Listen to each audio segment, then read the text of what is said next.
بسم الله الرحمن الرحيم الحمد لله رب العالمين وأفضل الصلاة وأتم التسليم على سيدنا ومولانا وحبيبنا وشفيعنا محمد. We have a new question to answer today. In our previous answer on the comparative virtue of women praying Taraweeh in the masjid versus the home, we mentioned that it is necessary to base one's action on a correct spiritual premise.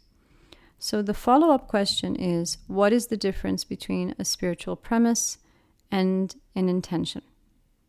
The answer is that intentions arise from spiritual premises, and that's why they are so important to make clear and correct. Let's take the example of the woman who believes that the most virtuous thing to do is to adhere to her madhab, in this case the Hanafi school. And furthermore, she knows about herself that her ego is itching to determine the matter based on hawa, meaning intellectual whim. So, in opposition to her nafs, she makes the intention to stick to her madhab and to pray Taraweeh at home. In this case, both the spiritual premise and the intention is correct. So she will be rewarded 3 times, once for the spiritual premise, once for the intention, and once for the act. SubhanAllah, do we see how knowledge, vigilance, and presence come together to form the essence of worship? Now let's learn more by manipulating the example a bit. We're going to play some fiqh science. Imagine a woman who has no issue with the spiritual premise of following her madhab, but she knows that her ego is actually leaning toward that. Meaning inside, she's saying, or she's kind of sighing and saying, oh great, I can just pray at home, really short, as many rak'ahs as I please, without much exertion. So she surmises that the best thing to do is to push against her nafs by going to the masjid daily and finishing all 20 rak'at. This is also a correct spiritual premise. And it doesn't even contradict the first one. And it yields a good intention. She will also be rewarded 3 times, insha'Allah ta'ala. And so we see how it's highly imprudent to attempt to judge other people's worship, because there are spiritual premises at work, and intentions at work, and personal gauging at work. And furthermore, it's simply no one else's business. What looks less virtuous to you may not be so. Now, of course, this is within the realm of voluntary recommended deeds.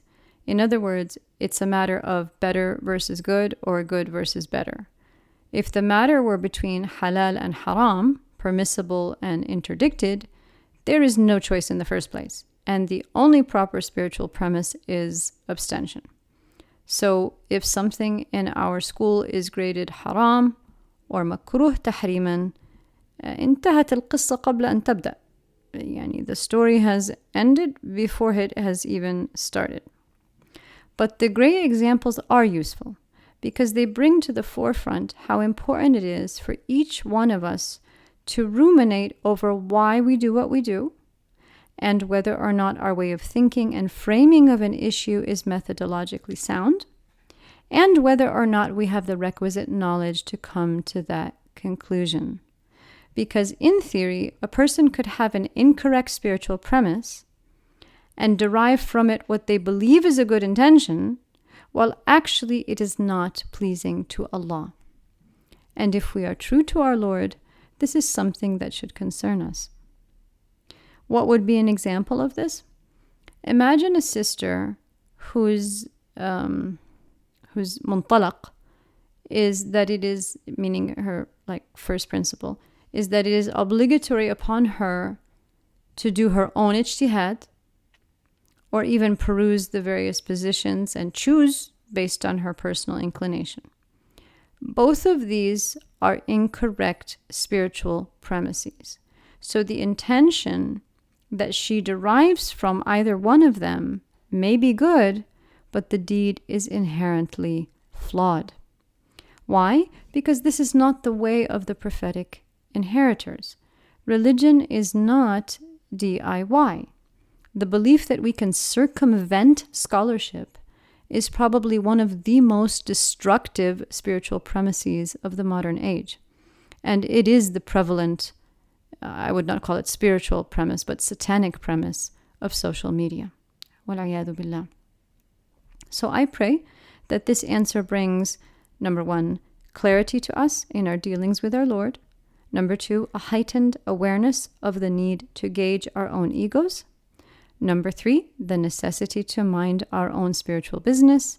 And number four, to imbue a greater appreciation of scholarship. وتقبل الله منا ومنكم وصل اللهم وسلم وبارك على سيدنا محمد وآله والحمد لله رب العالمين.